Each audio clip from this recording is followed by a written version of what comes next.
کا علم عطا کرنا، وَفَقِّهْهُ فِي الدِّينِ، اور اے اللہ اس میرے بھائی کو دین کی سمجھ عطا کرنا۔ پیارے پیغمبر نے اپنے بھائی کے لیے رات کے پہر میں مانگا تو کیا مانگا؟ قرآن مجید کی تعلیم اور دین کا علم، یہ اپنے بھائی کے لیے مانگا پیارے پیغمبر صلی اللہ علیہ وسلم نے۔ اسی لیے اس دعا کا یہ اثر تھا کہ تمام صحابہ اکرام میں رضوان اللہ اجمعین کے اندر یہ بات معروف تھی کہ اگر کسی سے قرآن مجید کا کوئی مسئلہ، کوئی تشریح، کوئی وضاحت حل نہ ہوتی تو وہ عبداللہ بن عباس کے پاس آتے اور پیارے عبداللہ بن عباس اس کی وضاحت بڑے اچھے اور احسن طریقے سے کر دیا کرتے تھے، اور ان کو مفسر قرآن کا لقب ملا، مفسر قرآن۔ تو ان کی یہ تشریح ہے کہ اللہ ایمان والوں سے محبت کرتا ہے، اس لیے اللہ نے کہا اے ایمان والو لا یسخر، اپنے معاشرے کو بہتر بنانا چاہتے ہو تو ایک کام یہ کرو، تم میں سے کوئی کسی کو مذاق نہ کرے۔ لا یسخر قوم من قوم عسى، کوئی قوم، کوئی مرد، کوئی چھوٹا، کوئی بڑا، کوئی امیر، کوئی غریب، لا یسخر، کوئی کسی کو مذاق نہ کرے۔ اور ساتھ آگے اللہ نے فرمایا کہ ولا نساء من نساء، اور نہ کوئی عورت کسی عورت کو مذاق کرے۔ کوئی مرد، کوئی نوجوان کسی نوجوان کو، کسی مرد کو مذاق نہ کرے۔ اور یہی تعلیم اور یہی تربیت کا معیار خواتین کے لیے بھی ہے کہ کوئی عورت کسی دوسری عورت کو مذاق نہ کرے۔ حالانکہ ہم اپنی زندگی کے اندر کہتے ہیں ہمارا تو مذاق چلتا ہے، اور اللہ معاف کرے، اللہ معاف کرے، مذاق تو دور کی بات ہے، ہمارے ہاں تو باقاعدہ دن منائے جاتے ہیں، جھوٹوں کے دن بھی منائے جاتے ہیں۔ اب وضاحت کی ضرورت نہیں ہے، جھوٹ کا بھی دن ہے، اور پھر اس کے اندر کسی کا نقصان ہو جائے، ہم نے تو مذاق کیا تھا۔ اللہ نے منع کیا کہ مذاق کرنے کی کسی کو اجازت نہیں ہے۔ ایک بات یاد رکھیے میرے بھائیوں، ایک ہوتا ہے مذاق، ایک ہوتا ہے مزاح۔ مزاح کے اندر ایسے الفاظ یا ایسا کام یا ایسا قول یا فعل ہوتا ہے کہ جس کے ساتھ انسان کو ہنسی آ جائے۔ اب ہنسنا منع تو نہیں ہے، جس کے ساتھ ہنسی آ جائے یہ جائز ہے، لیکن بشرطے کہ اس کے اندر کسی کی توہین مقصود نہ ہو، کسی کی حقارت نہ ہو، کسی کو نیچا نہ دکھایا جاتا ہو۔ بعض کا بندہ کوئی کام ایسا کر بیٹھتا ہے کہ اس کو دیکھ کر ہنسی نکل آتی ہے، لیکن مذاق کے اندر دوسرے کی توہین ہوتی ہے، دوسرے کی حقارت مقصود ہوتی ہے، دوسرے کو نیچے دکھانا ہوتا ہے۔ اسی لیے اللہ نے فرمایا کہ مذاق نہ کرو۔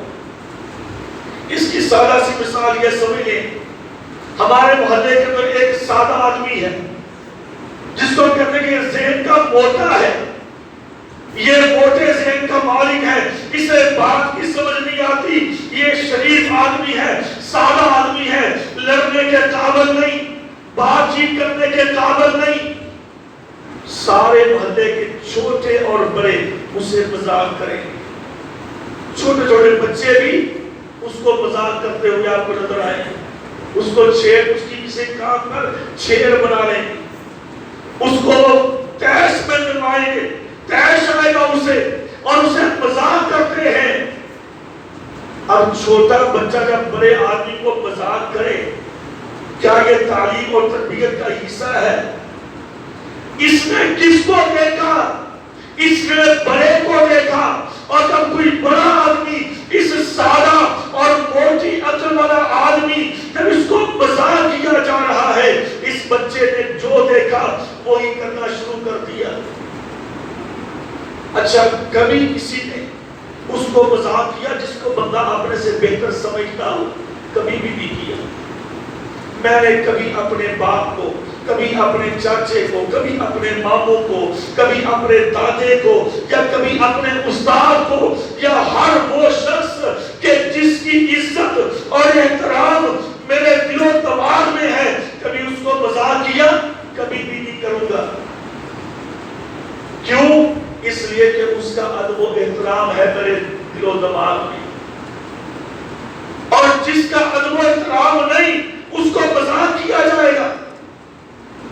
اور بھائیوں یہی سے بات واضح ہوتی ہے کہ یہ مذاق تکبر کی علامت ہے، یہ تکبر کی بنیاد ہے، یہ تکبر کی جڑ ہے، یہ بیس ہے اس بات کی کہ جس میں اللہ رب العالمین سخت ناراض ہوتے ہیں، یعنی تکبر۔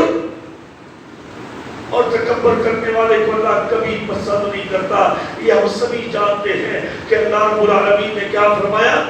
وَإِن تَكُ مِثْقَالَ حَبَّةٍ مِّنْ خَرْدَلٍ فَتَكُنْ فِي صَخْرَةٍ أَوْ فِي السَّمَاوَاتِ أَوْ فِي الْأَرْضِ يَأْتِ بِهَا اللَّهُ۔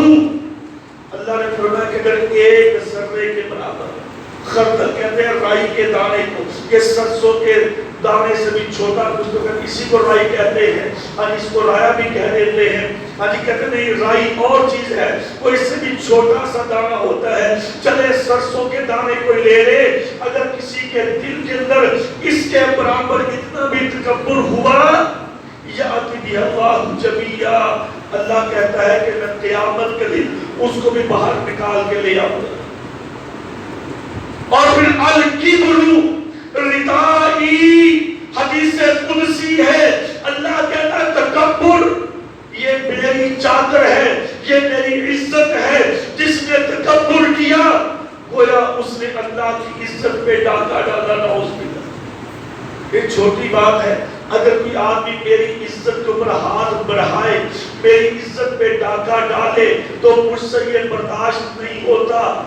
کتنے لوگوں کو آپ نے دیکھا ہوگا کہ جناب جو 50 کروڑ اور پتہ نہیں کتنے ارب روپے کا ہر جانا اور کیس دائر کر مار دیتے ہیں، کیوں؟ اس نے میری توہین کی ہے، حد کے عزت کی ہے۔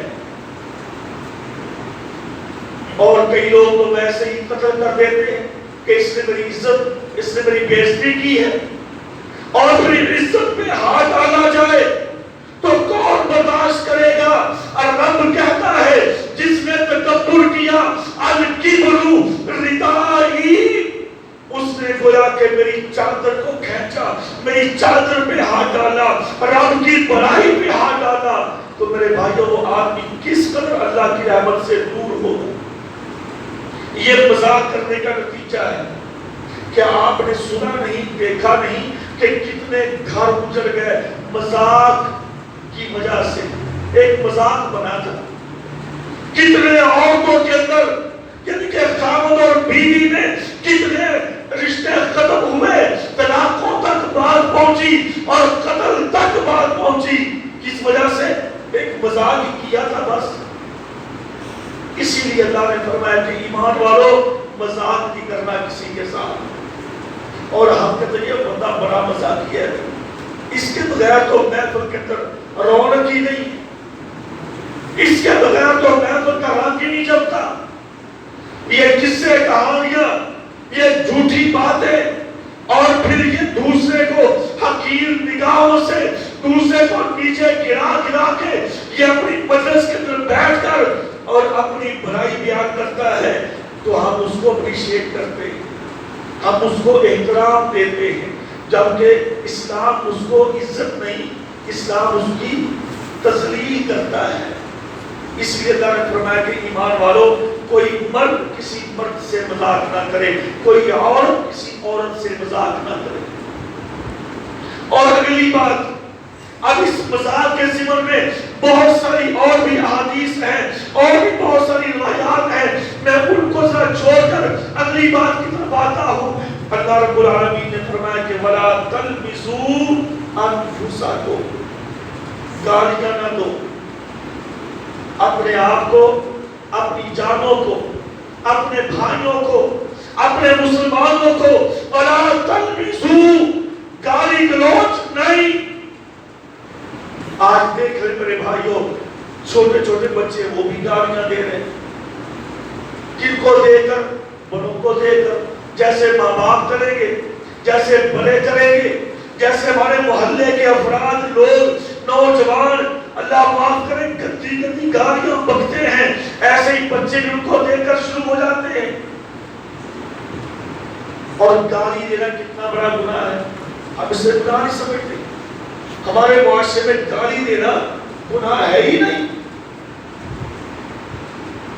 پیارے پیغمبر نے فرمایا، صحیح مسلم کی حدیث ہے، اذا خاصم فاجرا، اگر تم اپنے معاشرے میں ارد و گرد محلے میں دیکھنا چاہتا کہ منافق کون ہے، پیارے پیغمبر کے زمانے میں تو وحی نازل ہو جاتی تھی، اللہ اپنے پیارے پیغمبر کو بتا دیتے تھے کہ فلاں فلاں بندہ منافق ہے۔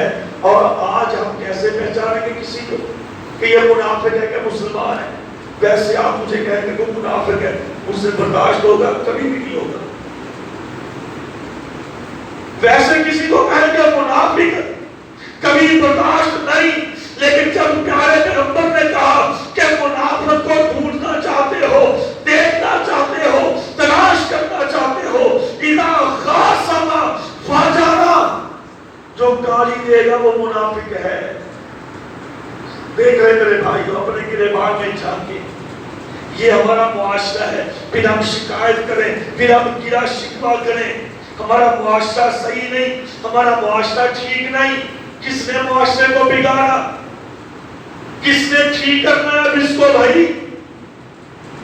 پیارے نبی کہتے ہیں کہ گالی دینے والا منافق ہے، اور میں خود گالیاں بکتا ہوں، اور پھر تو میرا معاشرہ صحیح نہیں۔ اچھا پھر کہیے اللہ معاف کرے، معاشرے کو اتنی بڑی گالی نکال کے کہیں گے کہ ہے ہی ایک ادارہ، کیا سب معاشرے کو گالی نکالنے کا فائدہ؟ حالانکہ یہ حدیث تو نے سنی ہے نا، صحیح بخاری کی حدیث ہے، پیارے پیغمبر نے فرمایا، حدیث قدسی ہے کہ جو بندہ زمانے کو گالی دیتا ہے، زمانے کو، گویا کہ وہ اللہ کو گالی دیتا ہے۔ جو زمانے کو برا بنا کہے، زمانہ کیا ہے؟ زمانہ کس نے بنایا؟ زمانہ کس کو کہتے ہیں؟ زمانے کی ڈیفینیشن ہم کیا کرتے ہیں؟ بھئی یہ رات کا آنا، دن کا چڑھنا، یہ ہواؤں کا چلنا، یہ چاند اور سورج کا چلنا، یہ ستاروں کا مسخر ہونا، اس کا نام زمانہ ہے۔ میرا اور آپ کا نام زمانہ نہیں، لوگوں کا نام زمانہ نہیں، یہ کسی دکان یا فیکٹری کا نام زمانہ نہیں، یہ دن رات کا بدلنا، یولج اللیل فی النہار ویولج النہار فی اللیل، کبھی رات کبھی دن، اور کبھی رات کے اندر دن اور کبھی دن کے اندر رات، اور یہ وسخر الشمس والقمر، یہ سورج اور چاند کا مسخر ہونا، ان کا اپنے معیار پہ اور اپنی معیار پہ، اپنے تعین پہ ان کا روان دوا رہنا، اس کا نام زمانہ ہے۔ اور یہ کام کون کرتا ہے؟ اچھا کبھی دیکھا بابا جی آدم علیہ السلام سے لے کر آج تک کبھی ہم نے سنا؟ اتنا عرصہ ہو گیا، اتنا پتہ نہیں کتنے سو، کتنی صدیاں گزر گئی، کبھی ہم نے سنا کہ سورج اور چاند کبھی 1 منٹ لیٹ ہوئے؟ کہ جو اللہ نے ان کو ٹائم دیا، گھڑیاں تو آج بنی ہے، یعنی کہ جو اللہ نے ان کی ڈیوٹی لگائی کہ تم نے یہاں سے، سورج نے یہاں سے، یعنی چاند نے یہاں سے، اور اس ٹائم پر یہاں سے گزرنا ہے، آج تک سورج یا چاند کبھی اپنے شیڈول کے اندر 1 منٹ 1 سیکنڈ لیٹ ہوئے ہو؟ کبھی بھی نہیں ملے گا۔ ہم کیلنڈر بنا دیے، اپنے ڈیجیٹل کیلنڈر بنا دیے، اب یہ تاحیات ڈیجیٹل کیلنڈر ہم نے بنا دیا، آج سے 100 سال بعد بھی دیکھ لیں، آپ کو چاند اور ستاروں کا اور سورج کا دن اور رات کا شیڈول ذرا معلوم ہو جائے گا کہ فلاں تاریخ کو کیا ہوگا، جمعہ کب ہوگا، فلاں کب ہوگا۔ اور بھائی اللہ کی مخلوق، اللہ کے حکم کی پابند، کبھی 1 منٹ 1 لمحے کے لیے باخبر، بے شعور اور نافرمان نہیں، اور اس کو گالیاں دیں، اس زمانے کو؟ نہیں، میرا اپنا قصور ہوتا ہے اور برا کہتا ہوں میں زمانے کو۔ قصور میرا اپنا ہوتا ہے، برا کہتا ہوں میں معاشرے کو۔ معاشرہ میرا نام ہے، اس کو میں نے درست کرنا ہے، اس کو میں نے خراب کرنا ہے۔ تو باہر کے میرے بھائیوں، پیارے پیغمبر نے فرمایا منافق دیکھنا چاہتے ہو تو جو گالی دیتا ہوگا وہ منافق ہوگا۔ آخری حدیث ایک سن لیجئے، پھر اگلے خطبے میں باقی سے انشاءاللہ العزیز۔ ایک دفعہ پیارے پیغمبر صلی اللہ علیہ وسلم بازار سے گزر رہے تھے، اچانک آپ نے دیکھا آگے ایک یہودی اور سیدنا صدیق اکبر رضی اللہ تعالی عنہ، یہ دونوں آپس میں کسی بات پہ بحث و تکرار کر رہے تھے۔ پیارے پیغمبر بھی آ کے ساتھ کھڑے ہو گئے۔